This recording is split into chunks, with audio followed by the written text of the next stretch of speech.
Assalamualaikum warahmatullahi wabarakatuh. Waalaikumsalam warahmatullahi wabarakatuh. Saya Dwi Pratama Putra akan membahas TM9 tentang software. Jenis software, bahasa software. Pengertian software. Yang pertama, software atau dalam bahasa Indonesia biasa disebut perangkat lunak, yang berarti perangkat yang berupa aplikasi, program yang dibuat oleh programmer yang dapat beroperasi atau menjalankan suatu perintah. Yang kedua, ada pendapat lain mengatakan bahwa perangkat lunak adalah sekumpulan data elektronik yang disimpan dan diatur oleh komputer. Data elektronik yang disimpan komputer itu dapat berupa program atau instruksi yang akan menjalankan perintah. Yang kedua, fungsi software. Software berfungsi sebagai sistem operasi atau sistem pendukung. Kedua, software berfungsi untuk mengatur atau mengontrol hardware.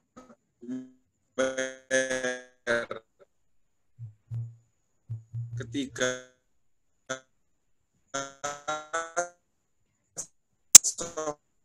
software juga berfungsi sebagai penerjemah mesin sehingga jenis perangkat lunak atau software. Perangkat lunak yang pertama, perangkat lunak sistem atau sistem software dibagi menjadi dua.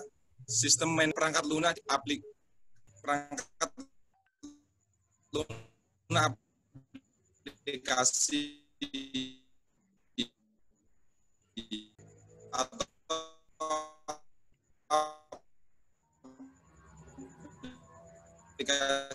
software dibagi menjadi dua, application special program.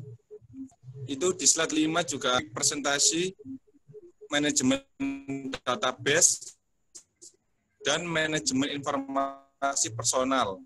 Sekarang selanjutnya penjelajah situasi dan macamnya. Komponen perangkat lunak atau software yang paling penting untuk banyak pengguna komputer saat ini adalah yang pernah ada sederhana dan terbatas tetapi sekarang bertenaga dan kaya fitur, yaitu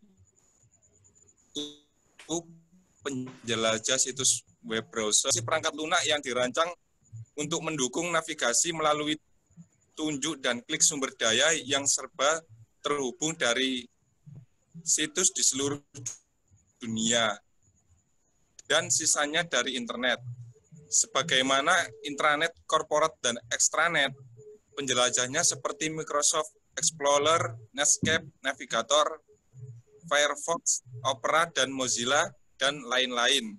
Slide selanjutnya, software mail dan pesan instan.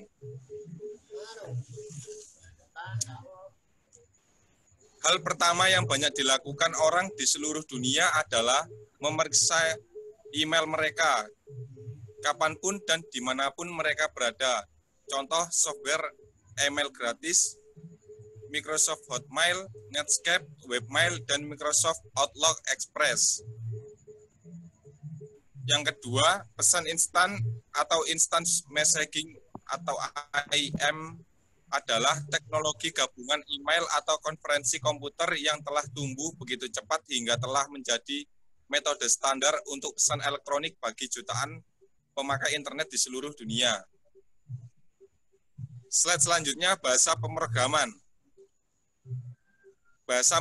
Yang pertama, bahasa mesin. Bahasa mesin atau bahasa generasi pertama adalah tingkat paling dasar dari bahasa pemrograman. Pada tahap-tahap awal pengembangan komputer, semua perintah program harus ditulis dengan menggunakan kode binari yang unik untuk setiap komputer. Para program harus menulis rangkaian panjang perintah terinci untuk menyelesaikan bahkan tugas pemrosesan yang sederhana sekalipun.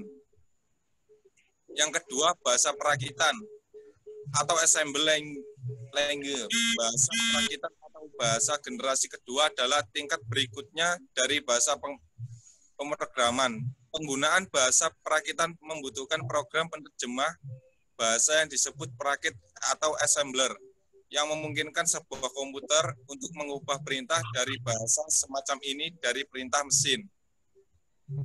Yang ketiga, bahasa tingkat tinggi, menggunakan berbagai perintah yang disebut sebagai pernyataan, yaitu menggunakan berbagai pernyataan tingkat atau istilah aritmatika. Yang keempat, bahasa generasi keempat menjelaskan jenis bahasa pemrograman yang lebih non-prosedural dan lebih berbentuk percakapan daripada bahasa-bahasa sebelumnya. Yang kelima, bahasa yang berorientasikan pada objektif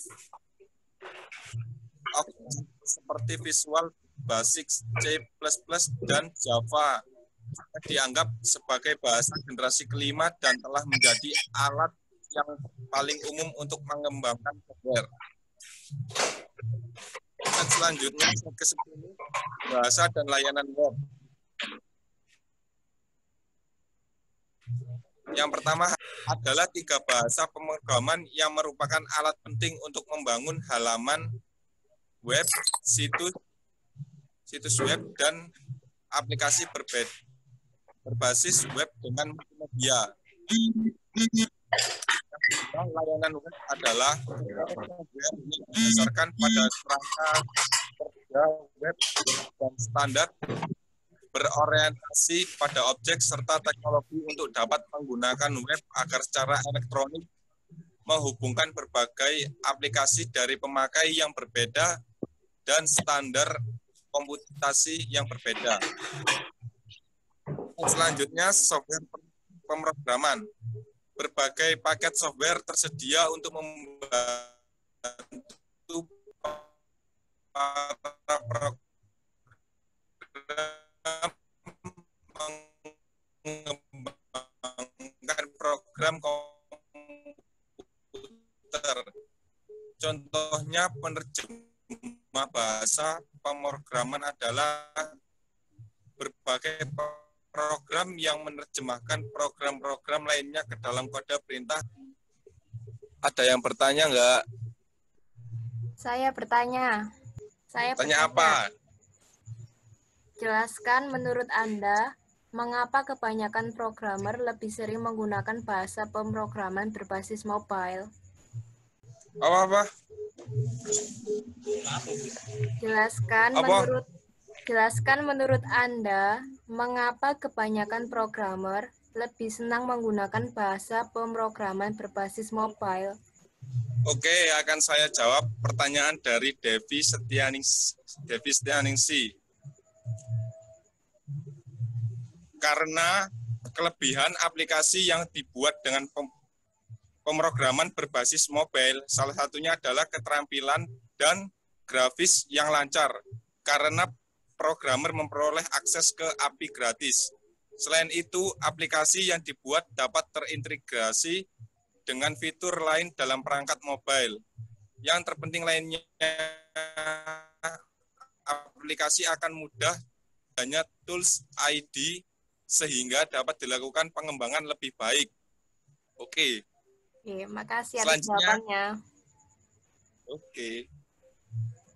Ada yang bertanya? Halo. Jelaskan pengertian HTML. HTML atau Hypertext Markup Language atau HTML adalah bahasa markup standar untuk dokumen yang dirancang untuk ditampilkan di perambahan internet.